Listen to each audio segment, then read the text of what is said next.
Hello, everyone, and welcome to the second podcast for this week. Earlier this week, of course, we had a Michigan-Cincinnati preview with Barb Vandenbelt, Mark Karnowski. We'd like to thank them so much for being on this podcast. But if you listen to that podcast, I didn't really talk much about Lions-Cardinals. I really only gave an over-under on it. And that's because I have a professional guest with me, probably the biggest named guest I've had so far on this podcast. Her name is Sarah Brooks. She works at Fox Sports Arizona, and she is glad to join us for a Lions-Cardinals preview. Welcome to the podcast, Sarah. Thanks. I'm definitely glad to join you and rep the Cardinals during our little session that we're about to have. Of course, she reps the Bird Gang. I rep One Pride. So, Sarah has worked with Fox Sports Arizona before as a personality and now as a different part of the business. Go ahead and talk to us about what's going on over at FSA. Yeah, I think, you know what, you totally just reminded me right now. I've probably been with the company a little over 4 years. And like you said, the roles have changed many times. I've gotten to see just a ton of different aspects of sports broadcast and sports marketing. So Fox Sports Arizona has been really, really good to me. I'm currently working on a ton of charitable initiatives for them. I think last time I counted, we have like a running total of 44 charitable organizations that we work with in office. So I'm organizing all of that for them still, and every now and then, just in the nature of this being a podcast, every now and then I'll get over to Fox Sports 910, which is the radio station in town, and do some podcast work for them. Been doing a little bit of freelance social work or social media work, for USA Baseball. So things are really, really good out here for me. I know it's far from you guys, but it looks like we're all staying pretty busy. Oh, definitely. I was trying to get Sarah on this podcast for a couple weeks, and she had been so busy, and it was like I was text. It's like, wow, I'm saying a lot, so I'll let her get back to me here in a little bit. But yeah, we both have busy lives. Yeah, absolutely. Especially around this time, this weekend we have Cardinals versus Lions, and the Diamondbacks are on such a hot streak, and then rookie camp starts up for the Coyotes. So it's a pretty exciting time for all of us out here. Yeah, from a Detroit fan to an Arizona fan, how do you like JD? We are like singing his praises right now out here. I know it. I was off the record, but on. I was actually at Tigers Diamondbacks game in June, and Jake Lamb hit a foul ball like 4 rows away from me, and I was like, Sarah, if you're watching it on TV, that ball was hit like 4 rows from me in the first inning. Yeah, not cool. I remember being in the Fox Sports Arizona office when we found out that we got JD, and I think everybody was so excited. We obviously knew he was going to be great for the team, but it was kind of that excitement where we all just kind of looked at each other and thought, like, okay, how long do we really get to keep this guy? Like, I really, really hope that he stays with the team for a while because, like you said, like I said, he's hot fire right now. And he had some very nice words to say to Detroit on his way out. So it's possible he comes back, but it's possible he stays there. So very interesting to see that. That probably speaks to his character. He just seems like a good dude. Yeah, very cool dude. So with that being said, we'd like to give a shout out to perhaps one of our podcast fans, if not a friend / coworker of Sarah's.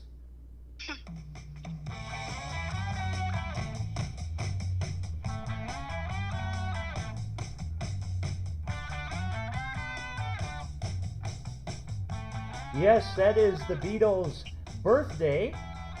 And we'd like to give a birthday shout out to one of our friends, Jenny Taft, who works at Fox Sports 1.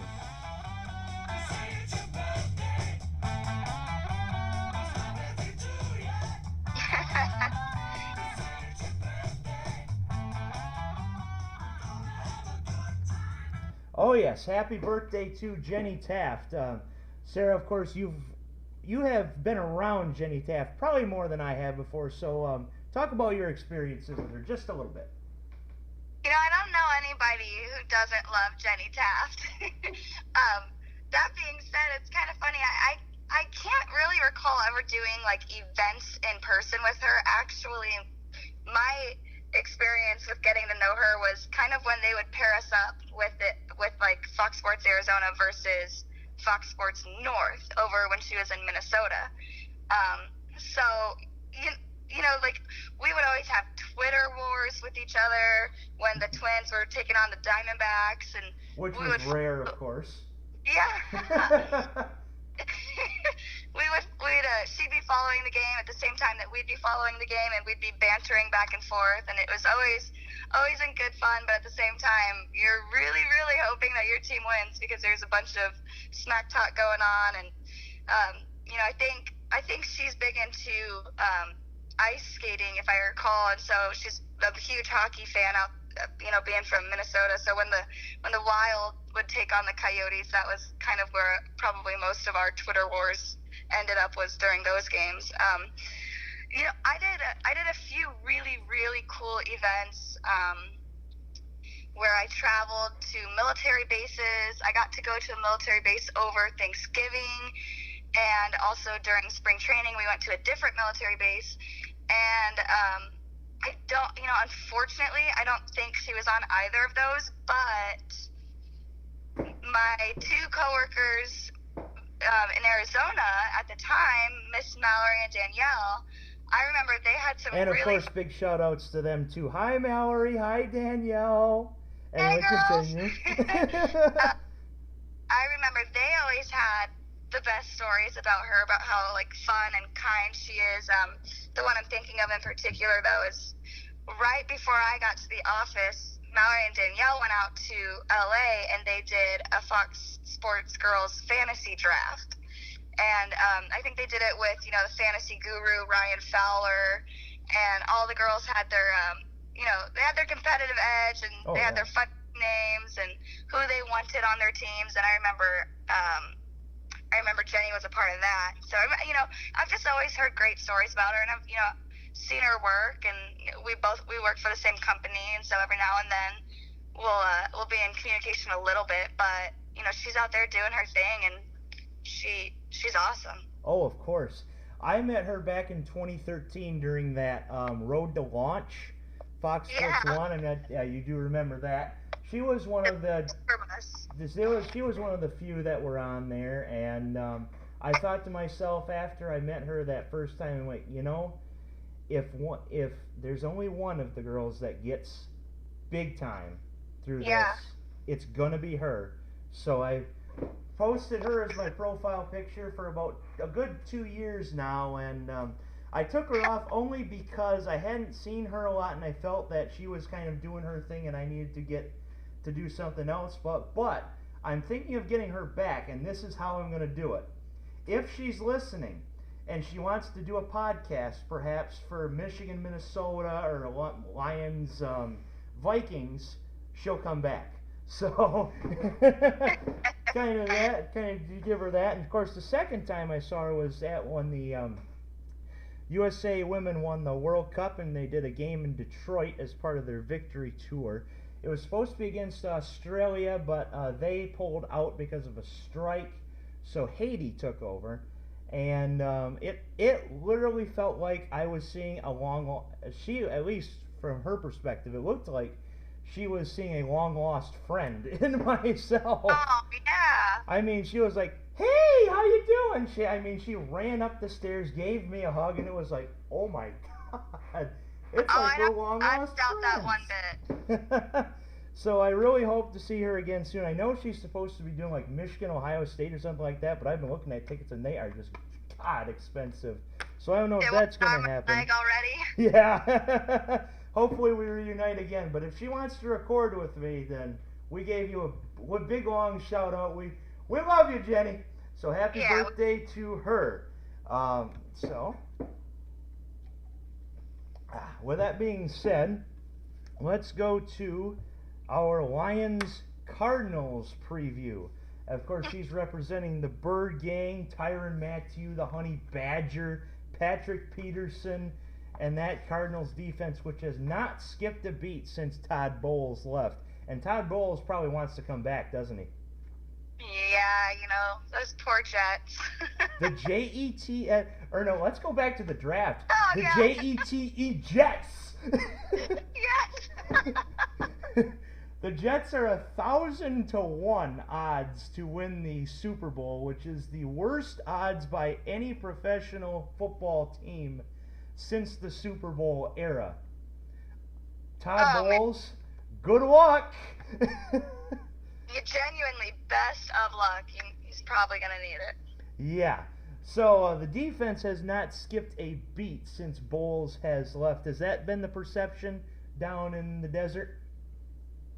Yeah, I mean, that's definitely something that I'm looking forward to this season when I think about my season expectations. We brought back Dansby, who I think last season was with the Bengals.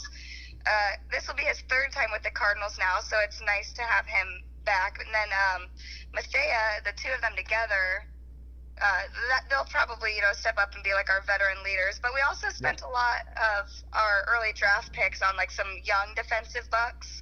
So we've got Hassan Reddick and Budda Baker, and so it's just kind of nice to have that combination of Dansby and Mathia being the veteran leaders, and then all these younger guys. Last year Chandler Jones did really good, but he's kind of a hybrid player, so we'll have to see what their plans are for him. He's just really good pass rushing linebacker, so he should, whatever he does, it should be good as well. So yes, and when Chandler Jones got signed with the Cardinals, he immediately went to Bill Belichick's office and said, "Coach, thanks for putting me on a team that doesn't suck." Are you serious? That's what Al Michaels and Chris Collinsworth said week 1 last year. That doesn't surprise me. I was working an event that he was at recently, and it was kind of funny. We were interviewing him, and at first he's a really good dude, so I don't mean this in a bad way at all. But at first he seemed a little bit shy, and then I think I like played, kind of picked on something he said, like, "Oh, come on, Chandler, like that's all you got," or something, and all of a sudden he lit up, and we were I think it just kind of relaxed him for a minute. So then we were able to get some like real talk out of him, and he was very comfortable and very, very cool. So that's funny that he said that to Belichick. Doesn't surprise me, kind of. Yeah, that's the Cards are only Chandler Jones' second team in the NFL, so I could see where he had some jitters there. Of course, meeting people around the desert and getting new surroundings. It's always hard for anyone to go to a new job, new surroundings, and different people. So whenever I get big in the ranks, which I hope is soon, I'll have some first inning jitters. Just like just a lot of pitchers will have first inning jitters. It's just human. We're human. So it's a good thing. It's a good thing to be nervous every now and then. Oh yeah. Preview. Let's see here a matchup of Larry Fitzgerald against Darius Slay. Big play Slay. Is Fitz going to get a lot of receptions there in the slot? Yeah, that's a really solid matchup. I don't necessarily know if that's what the game is going to come down to. I don't know if at the end of the game when they're recapping everything, if they're going to say, it really came down to these two players. I just think they're both really, really good playmakers. I saw a funny article recently about, I think it said, the article was titled "Giving Advice During the Game," and it said that Fitzgerald every now and then will whisper into Slay and be like, "This is what you got to do." And it caught my eye because you never give away, your tactics, or you never tell somebody how to beat you. You don't do that. No. So I found it funny, but if you read the article, what they were really saying is that he obviously he was not giving anything away. He was doing more of encouragement, hey, you got to really get there faster or something. You kind of got to play up, and I'm sure that's what Fitzgerald is telling Slay, and that's just the kind of guy he is. Everybody in the league looks up to him. I think they're a really good matchup, but I definitely think that Fitz, he's going to make some plays. There's no doubt about it. Everybody loves him. Yeah, the last couple of years in the Bruce Arians offense, you noticed a lot of slot plays that Palmer will just throw a quick one to Fitz, and he'll just run it up the field. Yeah. Like in the Green Bay playoff game in overtime, slot to Fitz, 65, Yes. 70 yards, first and goal at the 1, and then not the next play, the play later, slot to Fitz, touchdown Cardinals. Cardinals advance, beat the Packers, which I was glad to see because which Detroit fan actually likes Green Bay? Nobody. So. No. That's a solid 0.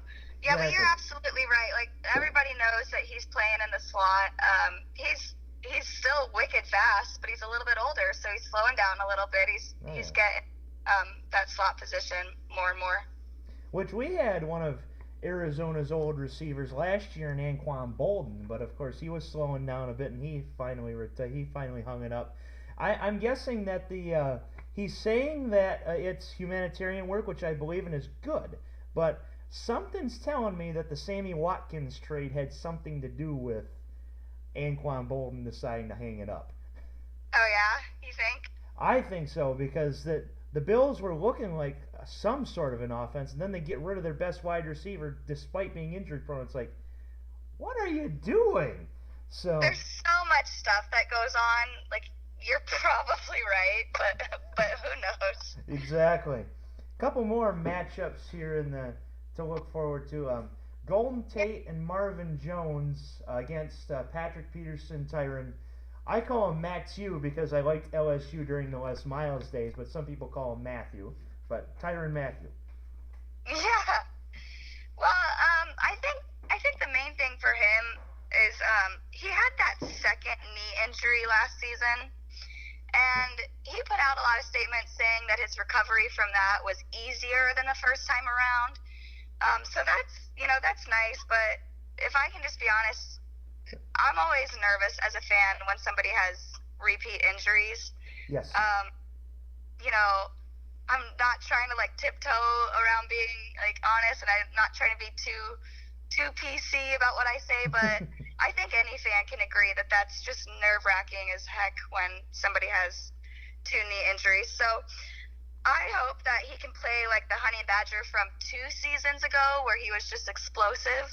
Right. And I think he will. I mean, I don't think he would say that his recovery was easy if it wasn't. I mean, he wouldn't flat out lie, but I just hope that he is able to be that player that we saw 2 seasons ago. And then I think you mentioned Peterson. Like, yes. There's no worries there.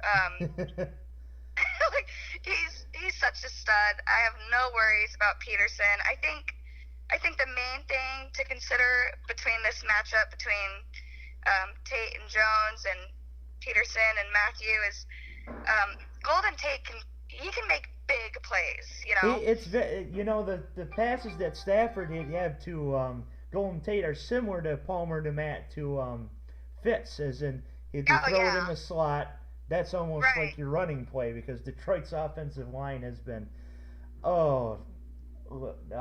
very just short of garbage, I will say, the past couple of seasons. So I think the Cardinals, like the key to the Cardinals defense is gonna be that they're gonna want to limit any big plays that are thrown towards Golden Tate, because he can kind of show up with those big numbers, and then you're just like, crap, that was a really good one. So if they can keep coverage on him, they'll be good. Yeah, Peterson. I could see Patrick Peterson coaching in the NFL later in his career, because he takes care of himself so greatly that he's become a much better player now than he was years ago. And it's because when he found out he had his diet, was it type 2 that he had? Yeah.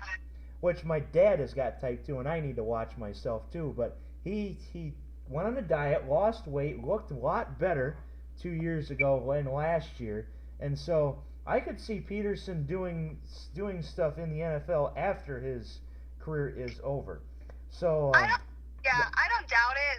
When I think about the events that I've done, that I've been lucky enough to host, and that I've been lucky enough to go to, I can't recall too many one-on-one conversations that I've had with him. So I can't say like for a fact Because I've been lucky enough to talk to a lot of the players, and I would obviously remember if I had a one-on-one with him, and I don't think I have. But what I'm getting at is you're probably right, because he's already been a mentor to Honey Badger. I mean, he's already coached up players in the league. So if he retires and does actually pursue coaching, it'll come like first nature to him. He's been doing it already. Oh, of course.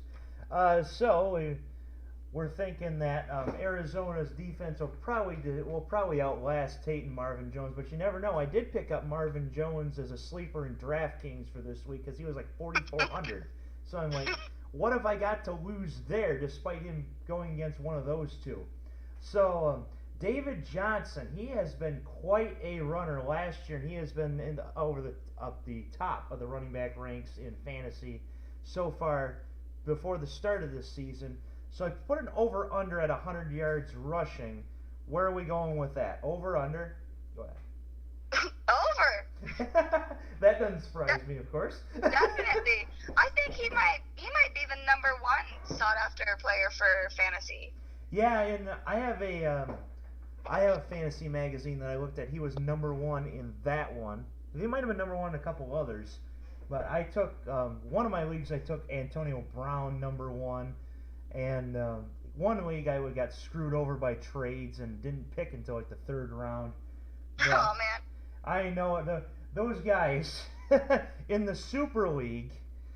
We have some punishments that are not fun. One of them, which I was lucky enough not to do last year, was the Sprite Banana Challenge, where you had to eat a banana and drink a 2-liter of Sprite until you puked.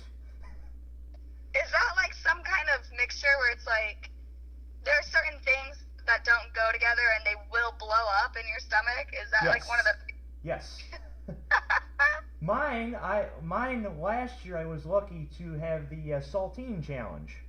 6 crackers in 60 seconds, which if you time it, it's not as bad as you think, but it's brutal. All right, wait. Give me the details on that again, because I don't remember the number of saltines, but I always thought like I could do that. 6 saltine crackers in 60 seconds. 6 saltine in 6 seconds. 6D, 1 minute. Oh yeah, I could do that. It's tougher than you think, but it's not that bad. I mean, I timed myself 1 cracker, 10 seconds, 2nd cracker, 3rd cracker. And I got to about cracker 5, and I'm like, oh. Yeah? I mean, maybe if you and I come up with some kind of bet, that'll be what I'll have to do, because I really think that I could do that. Okay. We'll think about it, and we'll come back to some kind of season bet or something. Sure. Sounds good.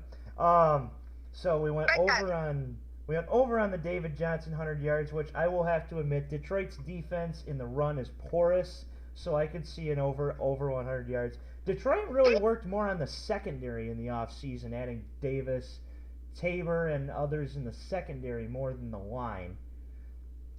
Oh, really? I mean, yeah. I didn't follow too much of your guys' offseason moves. Sorry. Well, you have Arizona. I got Detroit. So, I mean, I haven't followed too much Cardinals offseason. So, a lot of what you've been saying is new to me. So, which is good. Well, David Johnson is a great dude. He is one guy that I have been lucky enough to have a one-on-one interview with, and I think it was him and his wife were at this event, and actually a lot of what we talked about was his new baby that he's got at home, and that's like a real motivating factor for him, and I don't doubt it one bit when you have little ones depending on you, or just, when you're thinking about your family and your career goals. I mean, it totally hypes him up all the time. To just he wants to be the best, and you can see it, and he wants to be the best for his family and for his friends. And in that interview, I remember walking away thinking that he was such a good guy, like just such a good guy. But that was all, off the field stuff. He's obviously a good guy on the field. He's definitely going to get over 100 yards. He's the best. He's the best at running and passing. He kind of runs routes like a receiver can, but boy, can he push the ball too. Oh, definitely. And David, if you're listening, I'm at the point in my life now where I'm more interested in having a beer than having a kid. But congratulations on the kid, and that's awesome. That he's just a good guy and good player, and that's great for him. So good one. I've been telling that to some of my customers. I wait on at Kroger's too. It's like I'm more interested in having a beer than having a kid right now. And when that passes, and when I get the girl of my dreams, which that's another thing that I've thought about. Back in 2012, when Alabama won the national championship over Notre Dame, and they were up like 49-10 or something like that. A.J. McCarron and his center were just arguing over a play that really didn't matter in the scheme of things. Nick Saban was asked about that, and he said, and I quote, "Execute the right plays and the wins will come."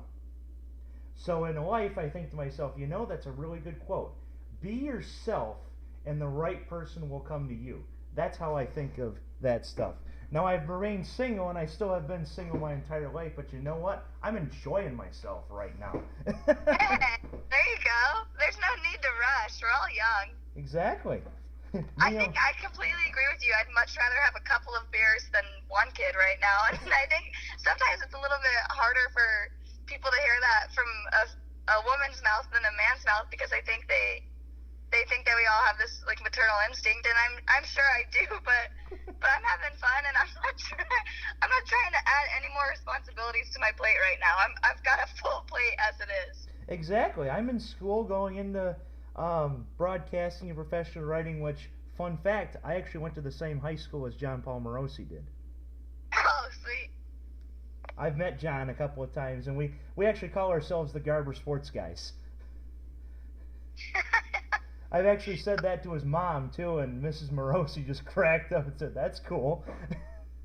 That's awesome. So, fun story about myself there. So yeah, I should probably, before I forget, though, shout out that I'm like a relatively new auntie. I've got like a 1-year-old niece. She's a little bit older than that now. Okay. So don't get me wrong. I'm not bashing on having kids. Like hanging out with her. I'm almost 27, and hanging out with her is probably like going to be the highlight of my weekend. Gotcha. I love her, and I love little ones, but I totally agree with you that there's not much better than kicking back, having a beer, and I guarantee you that's how Sunday's going to start when the Cardinals take on the Lions. Yeah, and I had to I laughed out loud at your tweet last week. It was so I just paid someone $20 to do a handstand. I was like, what? Most of my tweets come after a few beers have been consumed. and if you follow my Twitter, if I get pretty hammered, then yeah, some interesting tweets come out, and which you've probably seen. Yeah, I think I said something once. I had like a debate on Twitter about how I feel like as adults we're supposed to choose Cheez-Its over Goldfish, but how can you do that when a goldfish smiles back? Exactly. The snack that smiles back, Goldfish. That entire debate that I had was prompted by a couple of beers. Yeah. Oh yeah. God is great, beer is good, and people are crazy. Arizona's really stepping up its brew game. We've got a couple really cool local breweries, but I'm bringing that up because I can't imagine where you're from. There's probably a brewery on every major corner. Well, I'm up in Bay City, Michigan, and Frankenmuth's about a half hour from where I at. We got Frankenmuth Brew, Bell's Brewery, which is in Kalamazoo, which is about 3 hours from where I'm at. We also got Founders Brew in Grand Rapids. So and a lot of beer you see at the local stores like Myers and Kroger's, where I work at, have a lot of those local brews. But really, because I'm a poor college kid still living with mom and dad, I can get drunk off Miller or Bud or Yuengling. Yeah, I know, cheap water beer, but still. Good. In fact, my puppy, Callie is her name. She's standing right by me right now saying, "What are you talking about?" Well, yeah. Yeah, I'm talking sports and beer and whatnot, so we're okay. Okay, puppy? Okay. She's like, I got taste buds too, Dad. I could try some of that beer if you want me to.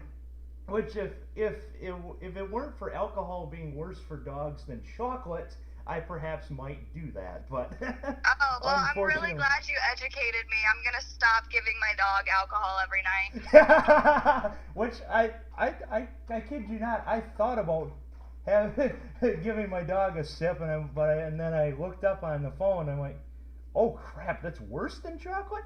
Okay, that's not happening. So,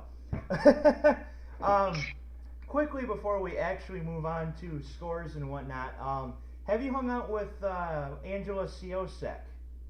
You know it. I miss her in Detroit. I'll be honest with you. I bet you do. I She's miss her.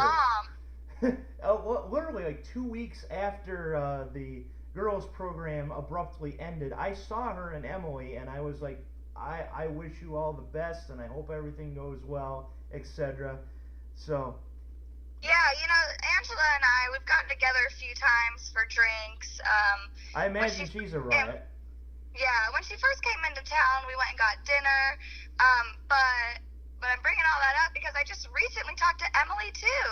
Emily's doing awesome, and ironically, piggybacking off of what we just said, she's got a new puppy herself. So everybody's doing so good, and we all have fun things going on, and we all stay in contact, whether it be, I'm sure, like, I would love to talk to both of them a little more than I do, but I get to hang out with Angela every now and then, and Emily and I just chit chat when we can, so it's awesome. Which work happens, of course. So, from that, let's get back to Lions-Cardinals here and score predictions. Let's fire up some of that. All right. Jeez. Well, I'm not doubting your team. Like, your team's gonna bring it, and I don't doubt that at all. It's gonna be a good game. I think it'll be the Detroit Lions 20 and the Cardinals coming out on top at 27. Okay, 27-20. Arizona has had Detroit's number the last few times they've played them. It seems like when we play them, you guys whoop us, and it's like, jeez, what is this team we're fielding? Then this was even back to the Ken Wisenhunt days at Arizona. There you go. Which, of course, was during the Matt Millen days in Detroit. What?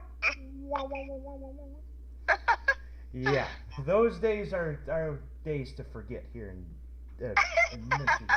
But anyway, I'm going to say it's a 2-point spread.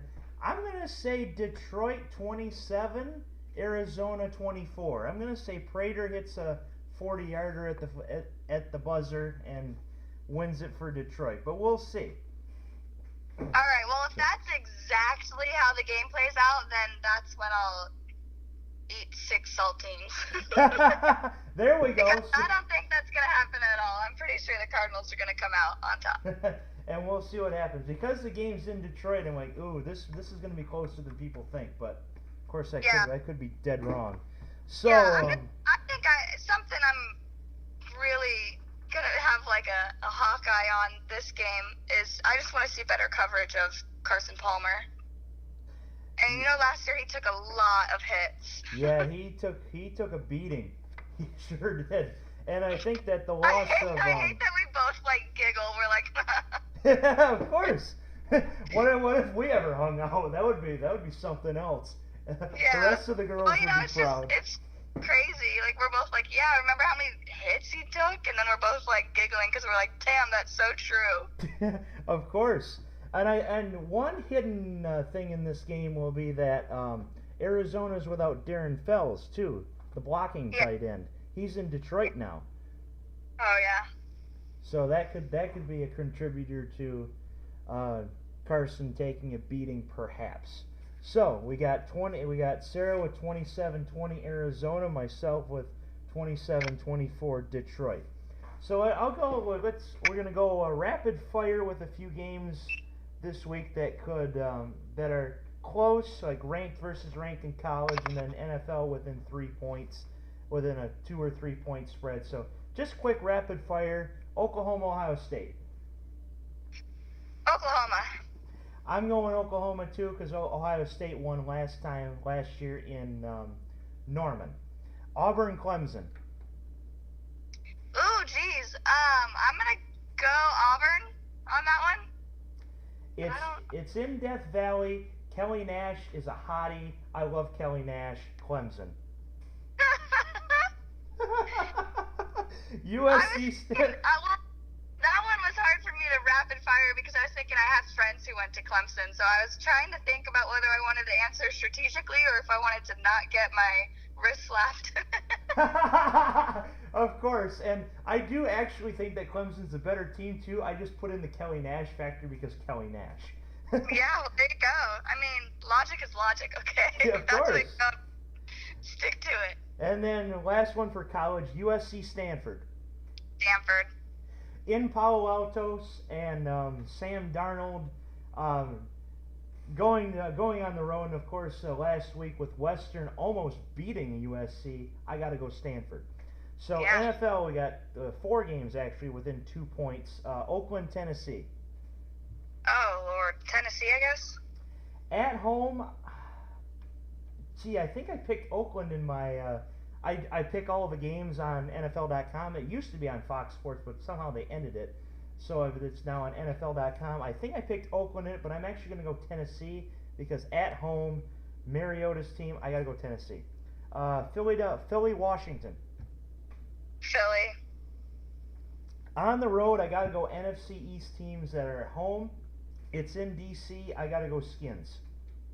All right. Seattle, Green Bay. Oh shit! This is supposed to be rapid fire.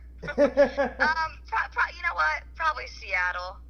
I have a tough time seeing Seattle winning at Lambeau, Green Bay, and finally Dallas Giants. Giants. Giants always beat Dallas, especially now. Giants. So that just concludes our rapid fire and Lions cards and the shout out and everything. So. Looks like we are all set to go on this podcast. Anything else you would like to add to this wonderful podcast? Just thanks for having me on. It's been fun chit-chatting with you, and obviously there's going to be a follow-up when I have to tweet you on Sunday and say, sorry, we beat your Lions. Yeah, and if we beat you guys, then you know a tweeting's coming. So. But we'll see what happens with that. So with that being said, that is our second podcast for this week, Lions-Cardinals. It's been great to have Sarah on and to see her perspective from the Arizona spectrum. And for next week, actually, we are actively looking for someone in the Air Force to call into our podcast because Michigan is playing Air Force next week. I'd like to have a nice chat about life in the military, perhaps. So, Well, you know what? I think I mentioned at the beginning of this podcast that I was really, really fortunate to go on those 2 military thank you trips. And I keep in contact with a lot of the soldiers and their wives that I met on those trips. So, you know what? Let me get back to you. I might have some people in mind for you, Tom. Okay, sounds good because, I'm a big military supporter. I have people that... Oh, yeah. That, in fact, some of my high school friends are in the military. My dad was a cop. In fact, he just walked into our podcast, but that's okay. Hey, Dad. My dad was a cop. My mom was a 911 service caller, so I'm big into all that stuff. So yeah, I always say my favorite part about sports is that it's the easiest avenue to give back to the community. Yes. Because people are just so willing to take things when they're sports related and they're deserving people, they deserve it, so why not? But the point that I'm getting at is the military initiatives in particular are always my favorite. Yes, and... So we give back to a lot of different organizations, but the military initiatives are always the best. They're the best people to work with, and you just feel so damn good at the end of it. Yes, of course. So if anyone who is in the Air Force is wanting to call into the podcast for next week for Michigan Air Force, I'd like to have a nice chat about life in the Air Force and all that. So of course with Hurricanes Harvey and Irma hitting Texas and Florida, sports is what's going to really help them heal. and I can see Yeah. that next week with Texans-Jags being played in Houston. I could see that that's going to really help. That's going to really help them here. Yeah, I agree. It's a cool avenue for people to get their mind off of reality when reality is as harsh as 2 hurricanes. Yeah, and possibly another one with I think it's Tropical Storm Jose forming in the Caribbean behind Irma. So that's oh God, I haven't even heard about that yet. It's going to be brutal down there. That's the reason why I live in Michigan and not down there, is because they just get hammered. Well, I'm a Phoenix native, and I am so ignorant to Mother Nature's destruction. I had some people in the office today who have family over in Tampa, and most of my family is still over there on the East Coast. And whenever they talk to me about like evacuating and stuff, I'm always blown away by it. I'm like, what do you mean you have to leave? Like, yesterday I drove through a dust storm, and my phone was like alerting me that there was dust, and I was like, okay. No kidding. Yeah. It's like when I hung out. Yeah, it's just insane. Yeah, when I hung out with one of my drinking buddies last weekend, we always joke, oh, Aaron's nearby. No. And it's like, yeah, with your situation there, oh, I'm driving in dust. No way, I would have never known. I mean, don't get me wrong, I'm obviously playing it down. Like, for your phone to give you a push notification, it's got to be like a pretty crazy dust storm. But just in general, I'm just kind of making light of it. Like, I've never really had to deal with hurricanes or blizzards or anything. So when people tell me that they're going through that, my heart just goes out for them, because I don't know, if it's something that I could ever be prepared for. Just it's so heavy to just be told that you have to leave your home and leave your belongings behind, and when you come back, they may not be there and everything may be ruined. You just don't know. So my heart really goes out to them, and gosh, I don't know. It's hard to hear about. Yeah, I could never imagine losing a house. I mean, there was a flood that came through Michigan just this year, but I had like 4 inches of standing water in my basement I had to clean up. But just imagine if that times 20. That'd just be terrible. So, with that being said, our thoughts and prayers go out to the victims of Hurricane Harvey and the Irma that's about to hit. So, with that being said, that I think will wrap things up for this podcast. I'd like to really thank Sarah for being on this podcast, and this has been awesome. Yeah, I'm sure I'll talk to you again soon on here. Oh, definitely, and hopefully this will inspire others to come on down and visit and call into the podcast. If you are wanting to call into the podcast, my number is 989-450-0584. Contact through email, greenet, GREENET 2013 @yahoo.com. Also tweet me, TomTV23 on Twitter, Instagram, all that jazz. So that's just me. That's Sarah Brooks, Tom Green. Great podcast, and go Lions, one pride, and she will, of course, support the Bird Gang. So, with that being said, enjoy the game this week, and this has been the Tom TV 23 podcast.